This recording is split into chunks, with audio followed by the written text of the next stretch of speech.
Fitch has projected that India's economy will contract by minus 10.5%, while as Goldman predicts a contraction of minus 14.8%, and the Asian Development Bank predicts a contraction of minus 9%.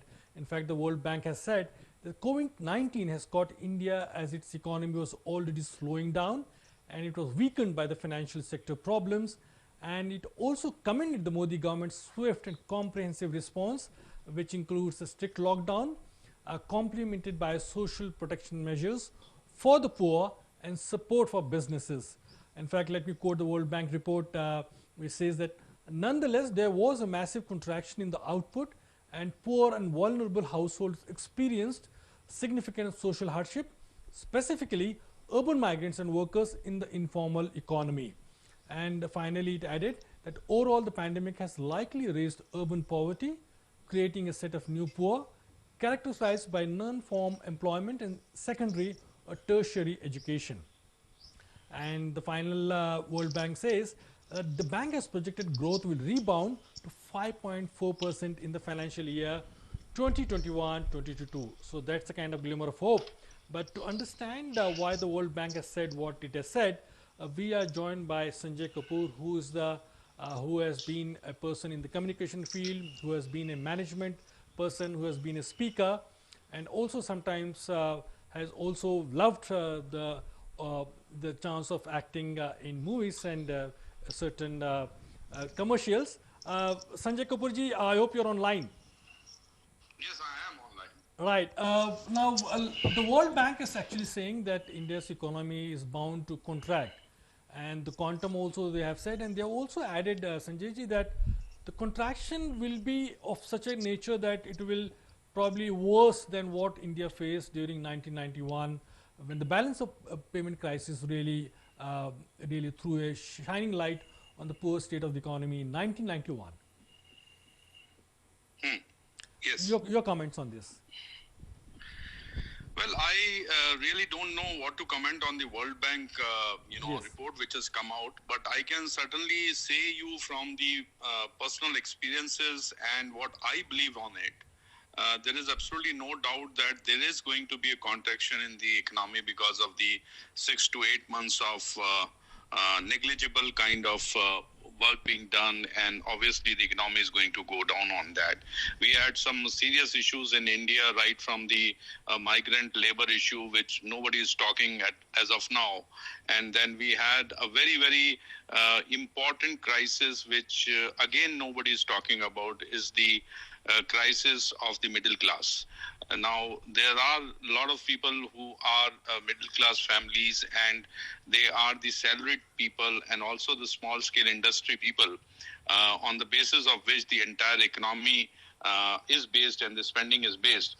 Only the MSME sectors in India, it employs about 100 million individuals. And you are not even counting the corporate sector which is there. Yes. And there is a 50% of decrease in terms of their businesses in last 6 to 7 months. So I tend to agree with that there is a severe slowdown and there is a severe contraction which is going to happen. I may not still agree with the numbers which World Bank report is saying, but yes, it is being seen, and its effect will have at least for some more months or years to come, and slowly it probably will come back to its normal. Right. On a scale of 1 to 10, how difficult is the situation? And would you, in terms of, concur with the World Bank chief economist for South Asia, Timmer, who actually said in this report that the kind of crisis we see now would be similar, at least akin to what India saw in 1991, which was actually the balance of payment crisis. Would you kind of share that kind of sentiment vis-a-vis the state of the economy then? I will probably not tend to agree with that our economy will be in the same way as what it was in 1991. It will be slightly better than that. But if you're asking me on a scale of 10, I will say that I stand somewhere on the number 4 or 5. Okay. And what do you think starting could be the reasons of why the World Bank has made these predictions, and have you come across similar gloomy kind of scenario over the last several months, ever since lockdown came into effect, and the effect of this lockdown was being seen very vividly across India? The first part I can't answer that why did the World Bank Chimar has come out with that kind of figures. I'm sure that he has some valid reasons for it, and he's definitely a learned person and Obviously. much better to comment on that. But on the second and the third part of your question, I certainly can comment on that, and I can tell you that the people, let's divide the entire population of India into three parts.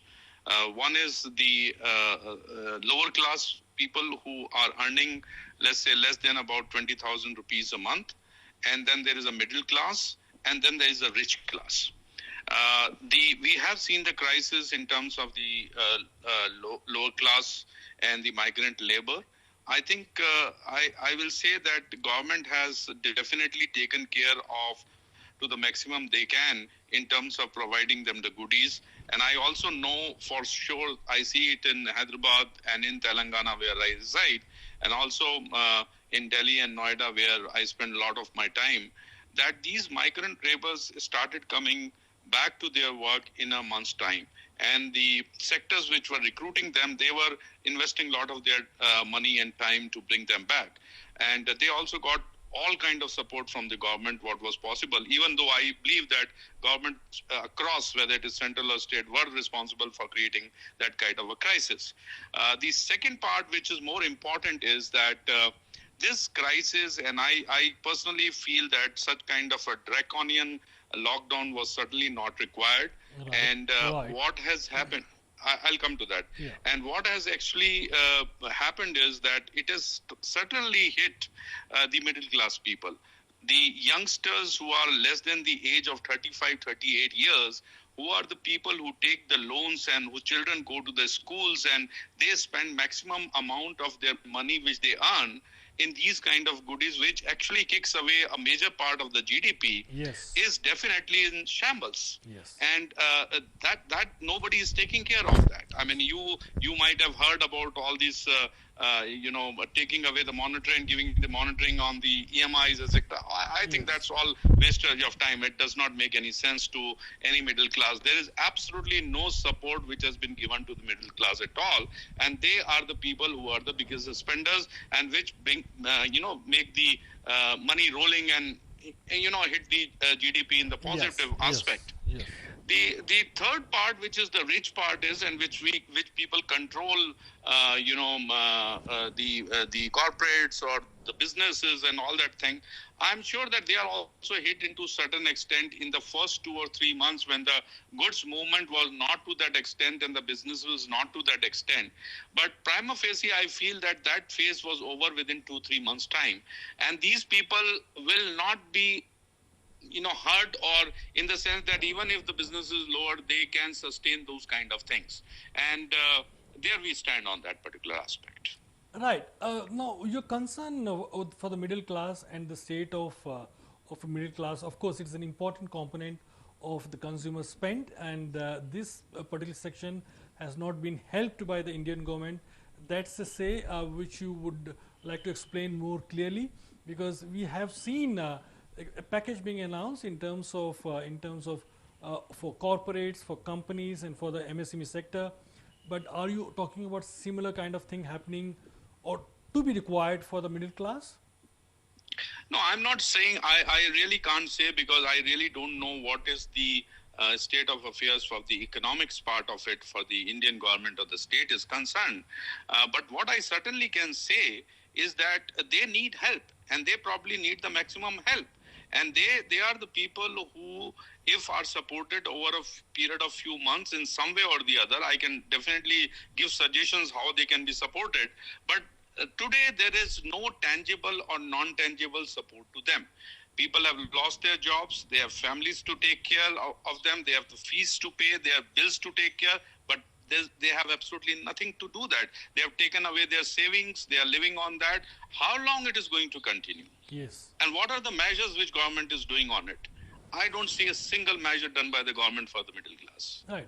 And in case such measures were to be put in place, what format and what form would they would you like to suggest that they take up? I have a very simple suggestion, Sunil, on this and that is the maximum number of income tax which is paid in terms of the numbers, not in terms of the quantum or the volume, Yeah, is total by number. the in terms of the number of people who pay is the highest in the middle class and basically the salaried class Yes. and basically the small scale industries. Yes. Now these people, if the government can at least do something of refunding some of the income tax which they have paid over a period of last 1 year or 2 years and give them some rebate on that particular part, because it is ultimately the 30, 20, 10% which is their earning, which they were giving in terms of the taxes, and that is one of the simplest ways of helping them for a year or two. Right. So, And the second thing which government can help is, I'm also not in favor of giving any direct money to the middle class because it doesn't serve the purpose on a long-term basis. But if they don't have the money, can you not take away the interest part of the moratorium rather than moratorium from them? which I the mean, it does not affect. yeah, which the Supreme Court is debating as of now.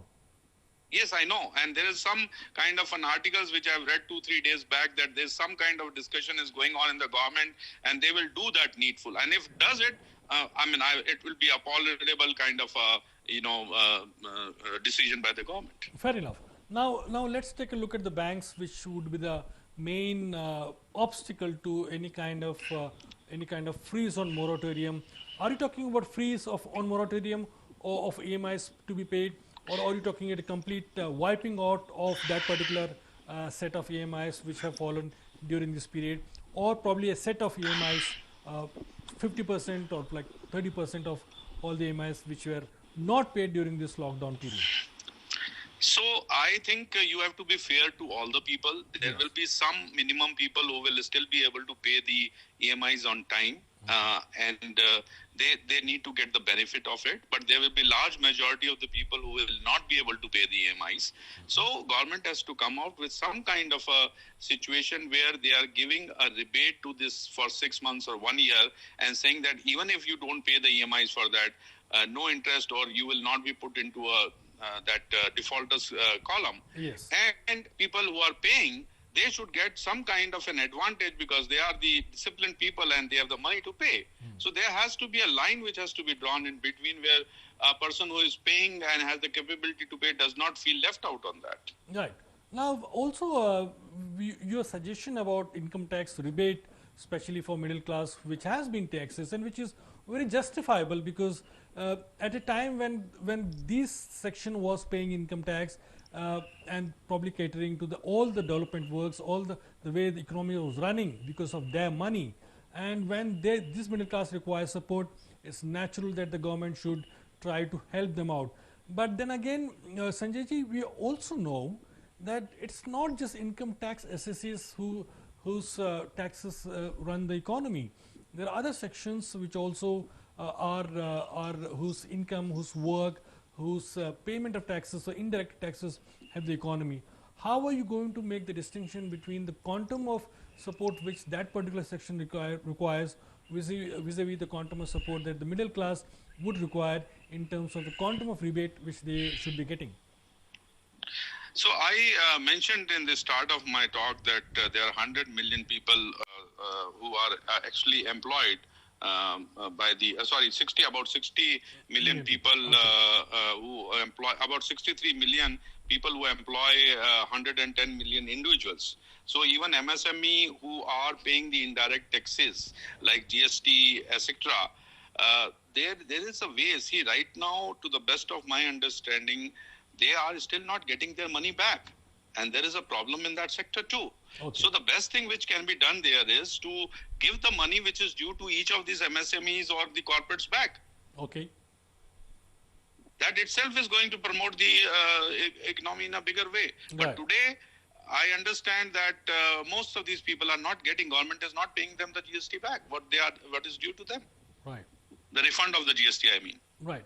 And what are the infrastructural, what is the kind of bottlenecks which these industries, this sector is facing in receiving that kind of money and that kind of support from the government. Do you think it is being delayed, or there's no kind of clear intent on the part of the government to actually carry out in full intent the kind of support it has declared so far? No, I think the intent is certainly there. I don't believe that the government does not have the intent to, help their people, their citizen. But I think our systems are such that by the time it reaches, the help reaches, it loses its meaning itself. Right. Now, specifically in the case of the small scale industries, now government has come out with a lot of, kind of schemes for the middle class in their packages, etc. But these things are not reaching to them. I mean, I have a list that they have about 5 to 6 kind of rebates which MSMEs can take up. But even if you have to go to all kinds of these banks who are the nationalized banks to get the things done, it's not an easy thing. Okay. Our systems sometimes fails us, and they are not as fast as it has to be. The MSME who is supposed to produce the particular product, give the money to his employees and ship that material to the client requires the money today. So they need the help from the banks in order to pay their salaries, in order to buy the raw materials. And they cannot wait for even a month or 15 days for that. Otherwise, somebody else in this pandemic is ready who has got the raw material and money to supply to that particular, buyer. Right. Okay. Also moving ahead in terms of the scenario in Hyderabad, an area which you're really familiar with, what has been the effect of this particular 7-month lockdown on the industrial climate here and on the business climate here? So MSME sector, I keep on repeating, has definitely been badly hit because we keep doing programs on MSME, and I know from the pulse of the people that and the severity is, as I told you, anything between 20 to 50%. Okay. The IT sector is not that much hit, but even in the IT sectors which are into the second tier kind of IT companies, they have reduced their salaries of their employees by 10 to 40%. So even the people who are working in that to certain extents are hit. So the pandemic has definitely I'll say slow down or drastically hit some sectors, some people to a larger extent, some to a smaller extent, but everybody has been hit on that. Okay. And in terms of the MSME, what has been the sense you're getting in terms of when you meet the people behind the owners, the businessmen? What are they saying in terms of their own hopes for the coming months? What time do you think they are hoping that the kind of package? Two questions: the kind of package which the government is giving, is it sufficient? And B, what's the hope in terms of the near future as to when the economy will actually see an upturn? The first question is, I can answer yes. Government is trying to do a lot of things. The MSME seems to be, I'll say, above average positive about those things, and those things are trickling in also. It has taken time till now, but they are trickling in. Some people who are well connected, who have a reach and who understand the things, they are definitely getting help now. Right. And I think for them, it's a matter of some months before they will be able to come back to their original position. Right. But some of them who does not have that understanding and the reach, they will probably take much more longer time, and many of them during this process will go down the drain. Right.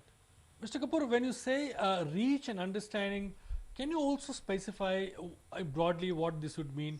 Am I given to understand when you say understanding of the kind of processes which make government support possible? Are we talking of that?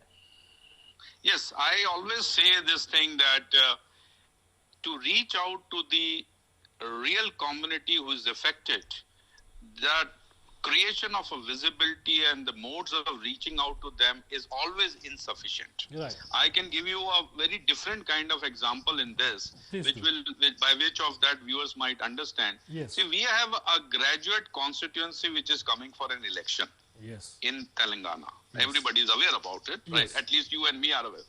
How many of the people in the graduate community of Telangana are aware that there is an election like this and there is a form available like this, and they can fill the form and they can be an electoral for that. Okay. Same is the situation with these kind of offerings which government gives to the required people. They have the offerings, but then how many people know about it? Okay. Very interesting, sir. And that is what is the issue is. See, we as Hyderabad Management Association and many other association in the city, in the state, and in the center keep conducting the programs on that particular aspect. But the things, does not still reach out to the right people. Now, government has come out with some kind of an hawker packages, and they are giving loans to all the people who are even. Can you hear me? I can hear you. I'm listening. Yeah, they are giving loans to people without any collaterals and all these things. But are those people really aware about it, or is there somebody else who is taking the loans on their behalf? Right. And you asked me a question some time back, which was related to the lockdown. Tell me one thing: why was this migrant labor happened, or why today also I live in a community here in outskirts of Hyderabad. I live in a community where my, people who run the community, they don't even know what are the measures they have to take for COVID. Okay. Why the communities were not involved by the government in implementing the things in a right way? Or why these communities are not involved in passing on the goodies to the people who are requiring that? Okay, let me share a few examples, and I'll also allow some rest for you in terms of speaking. I over the last 3 programs which we have made on this Lifeline program of CVR English, we had the opportunity to talk to several people who are part of the business climate. And what I was told, and when one particular question I really asked them every time was that when you reopened probably a month or 2 months back, what was the kind of measures which your management or you as the owner took to ensure hygiene and sanitization of the equipment being used of your premises? And everyone had this to say that they had got to know from 2 sources.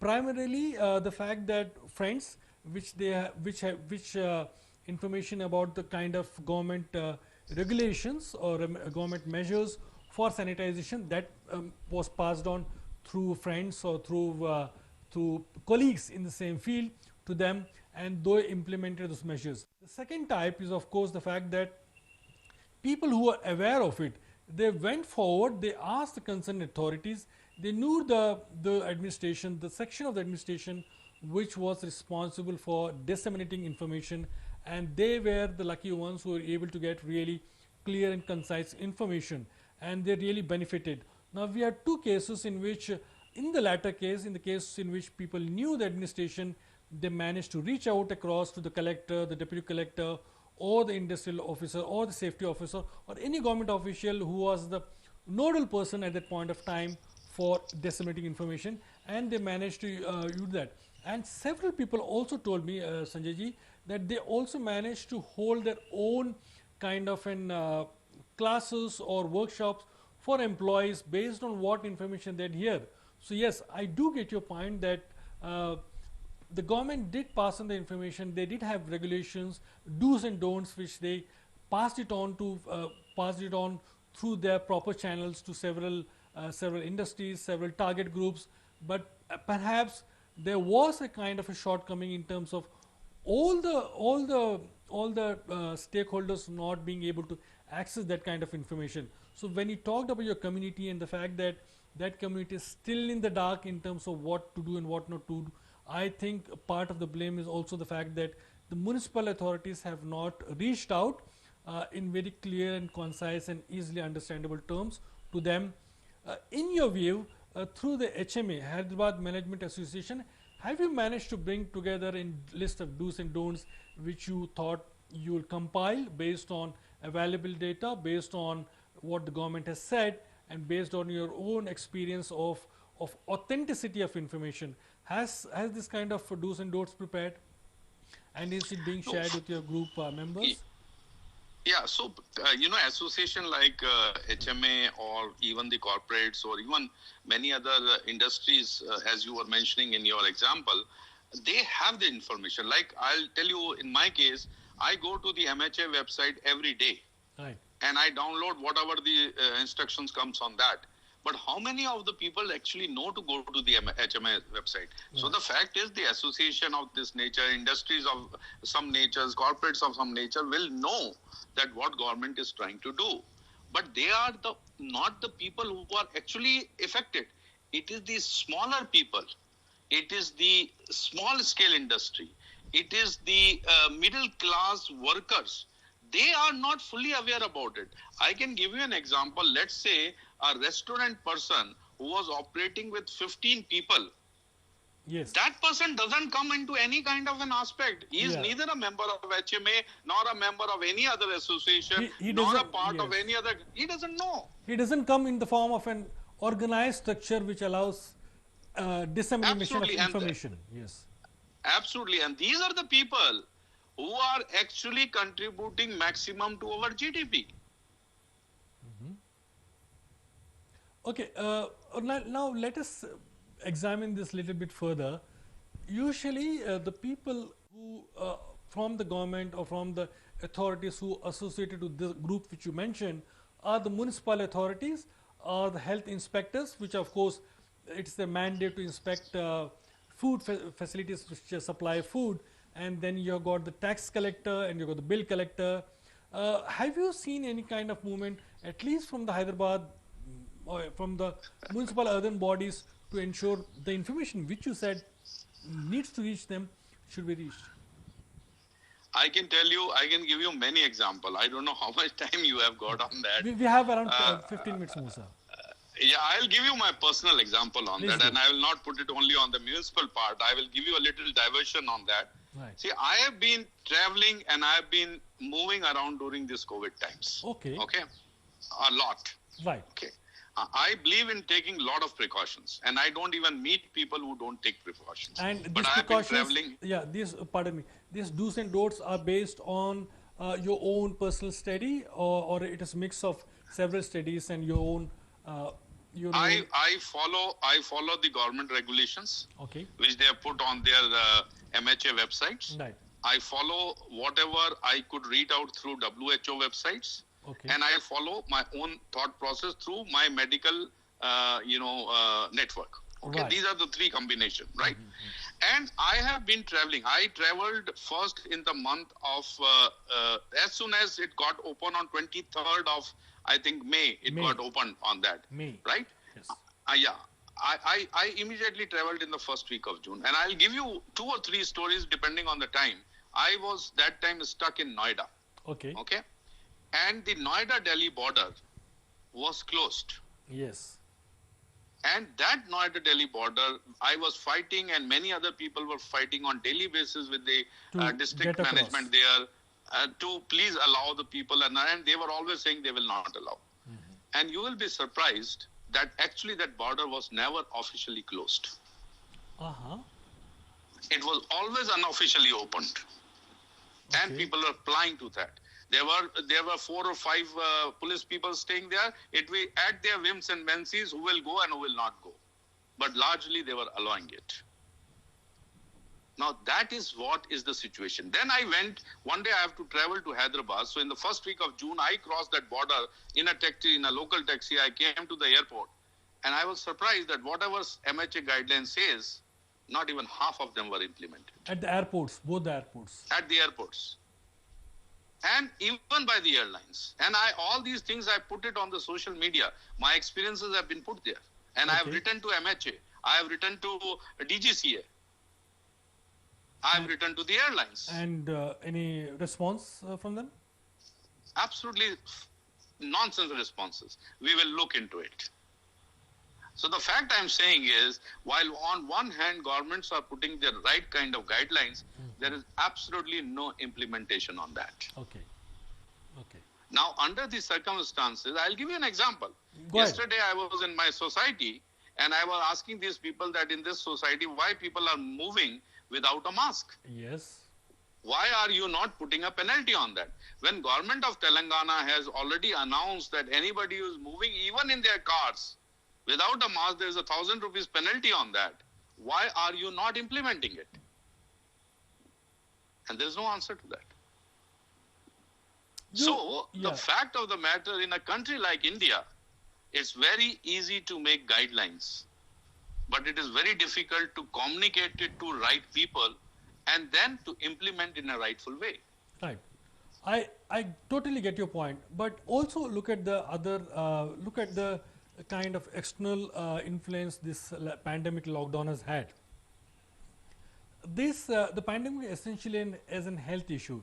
It's not an issue of infrastructure, of pollution, of environment, of global warming. Nothing.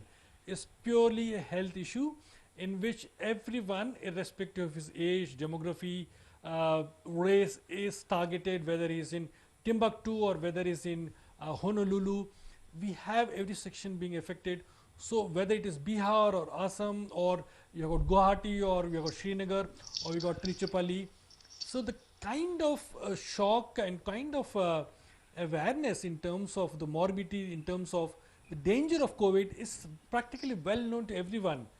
Despite that, do you also suggest that people are still trying to play with their own lives, and after the initial phase of a kind of a scare over the easy manner in which COVID is spread from one person to person, and the invisible creepiness of this particular virus in the way it transmits from one person to one person, whether he is a rich businessman or is just an ordinary worker, there is no gainsaying that even in highly closeted businessmen can still get COVID, as several examples have come to be.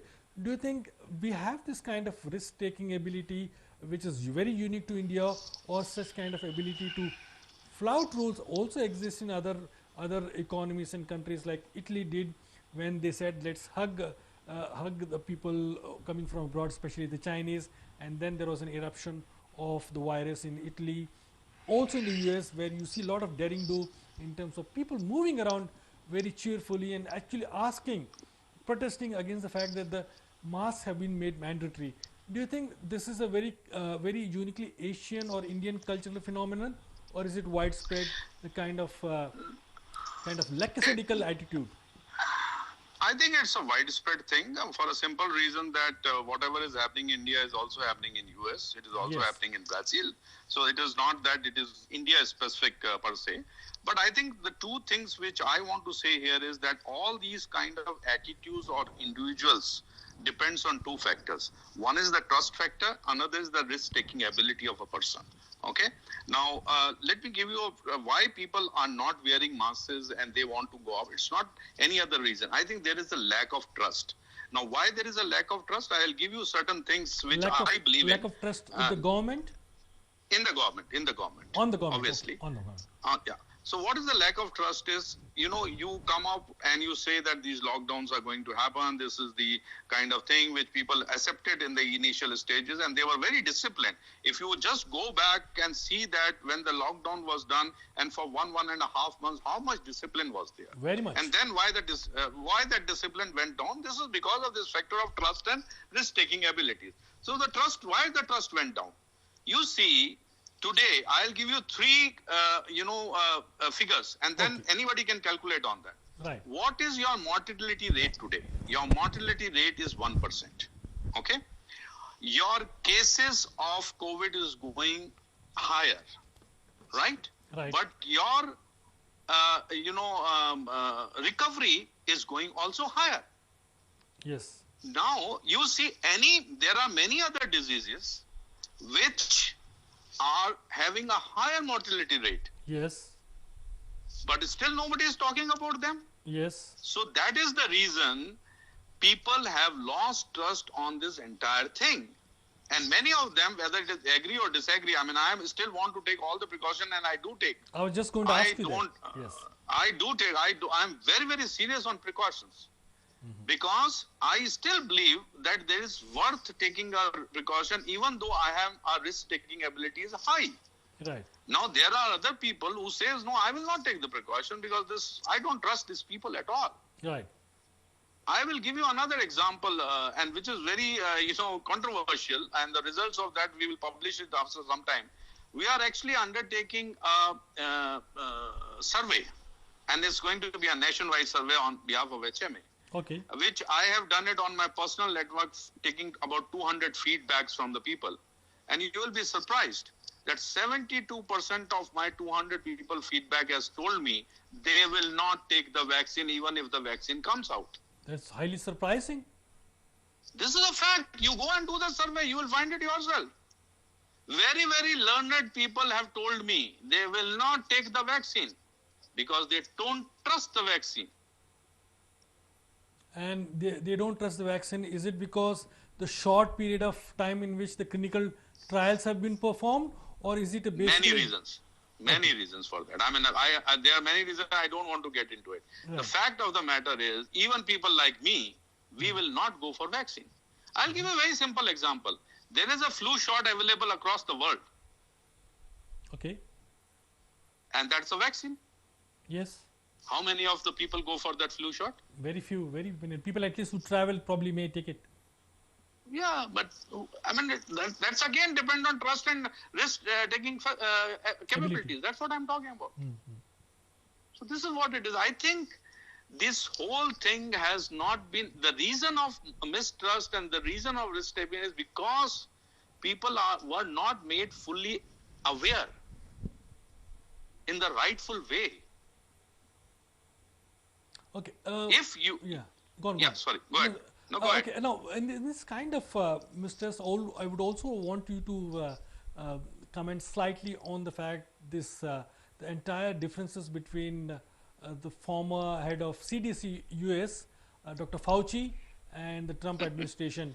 Do you think that's a classic example of various voices telling several different things, and everyone supporting this side or this side, or trying to dramatize one side and probably rubbishing the other side and making light of the other's claim? See, I think this is all politics, and I will not be the right person to comment on what's going on. But I would like to make a very simple point on this. And that simple point is that in such kind of a scenario, and let us take two parts. So in such kind of scenario, let's assume one thing, that nobody was aware what this pandemic is. Nobody was aware how it is going to be spread. Everybody was in a mode, and the lockdown was definitely necessary. Yes. I fully agree with that particular aspect. Yes. I want to understand only one thing. India has been independent from last 70 odd years. Yes. And every year in the elections, we talk about giving the health services to all the people as a right. Yes. Why didn't that health services was made available in 70 years? Mm-hmm. Why were we rushing for the ventilators, which was wrongful thing? That's a separate issue. Why we today also don't have the proper this thing? Why? You all know it, that if you get a COVID and if you go to a hospital is not taking care of your insurance. They want hard cash. Okay. What is government doing about it? They have a cap on the amount which can be charged.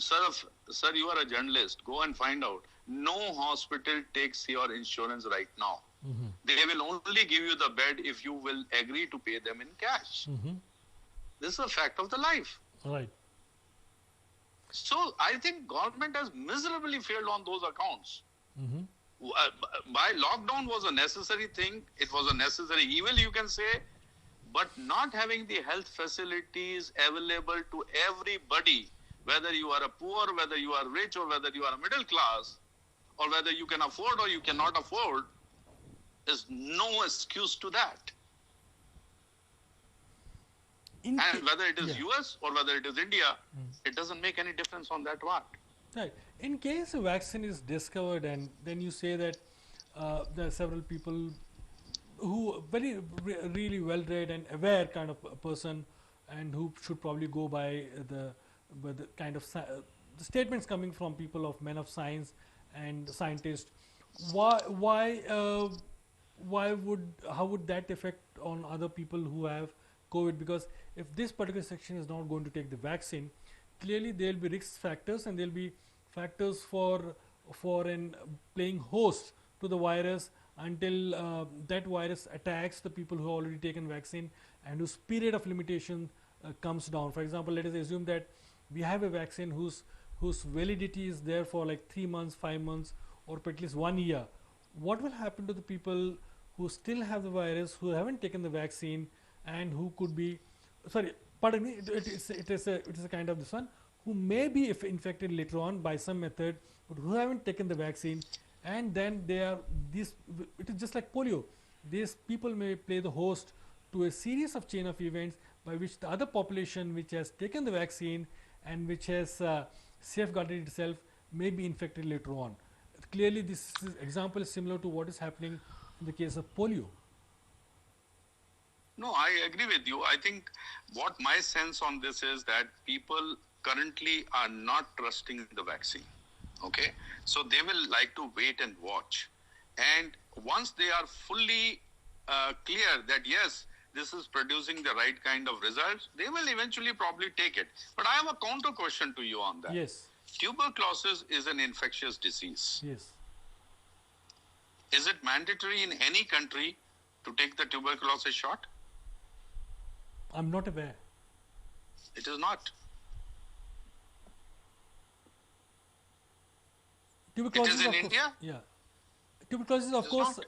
we have a very advanced governmental program which publicizes it. Of course, the incidence of TB has come down, but still it does exist in pockets, and people are aware of the symptoms, and there's a certain clear-cut pattern to how to control it and manage this particular disease. But your point being that despite the fact that this is such an infection disease, people and the government is still not taking cognizance of it and not having TB shots applied to them, or probably they are not taking TB shots in larger numbers as they should be. Is that the point? Yeah, that's what I'm trying to say. See, it is all about trust factor. Everybody wants to save his life. Yes. Do you think that anybody, let's take my example, if I know that I'm going to be 100% immune towards COVID, if I take this vaccine, will I not take it? I will Yes, take it. of course. But I should be convinced that this vaccine is not going to create some other problem in my body. Right, right. And today you have been listening, I have been listening from the day one of this COVID. Many times on TV we have and read the articles, the vaccine is going to come, the Russian vaccine has come, Absolutely. the US vaccine is coming, and this is coming and that is coming. Nothing has come. Yes. Right. So Right. that is why people are not having trust. People today don't even trust WHO. They don't. Yes, WHO has taken a big beating in terms of its corporate image. So under the circumstances, how and what you are going to do? I think the bottom line which I am trying to tell, which is that these two factors, one is trust and another is risk-taking ability, is the key to everything. Right. Right. Wonderful. Sanjay ji, also tell us about the kind of upturn you see happening in Hyderabad in terms of public mobility, opening of transport, in terms of the food and hospitality sector, in terms of every other sector of business.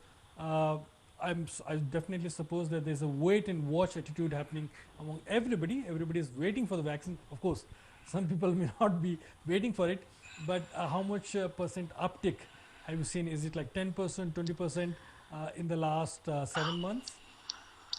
Well, I'll tell you something. I must, normally I don't make that kind of a statement, but Predictions. I must say that Hyderabad and Telangana is definitely doing a lot of things which I personally wanted to be done. So they have not put too much of control on the movements of the issue. Right. When I came, I was stuck in, as I told you, in Noida. When I came back on the 1st of August back to the city, and since then I'm here, and my daughter and myself was traveling to Gachibowli, and my daughter said, this city doesn't look to be under lockdown at all. It seems that there was no lockdown in the city because the traffic was normal and everybody was moving around. I think I agree to that kind of sentiments of, not controlling the things too much.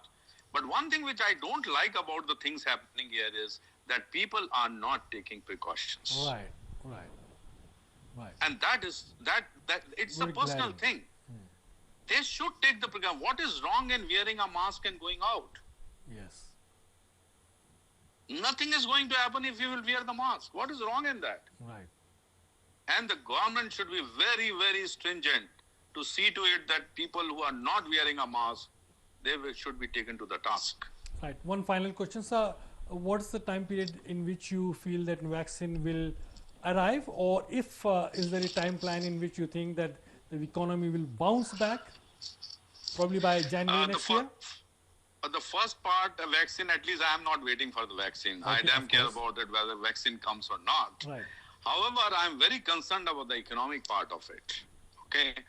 I am not an economist, but I am a person who has my roots on the ground and the ears on the ground. And I can tell you that there is a lot of momentum which is happening on this area. Okay. And government has to play a role in that.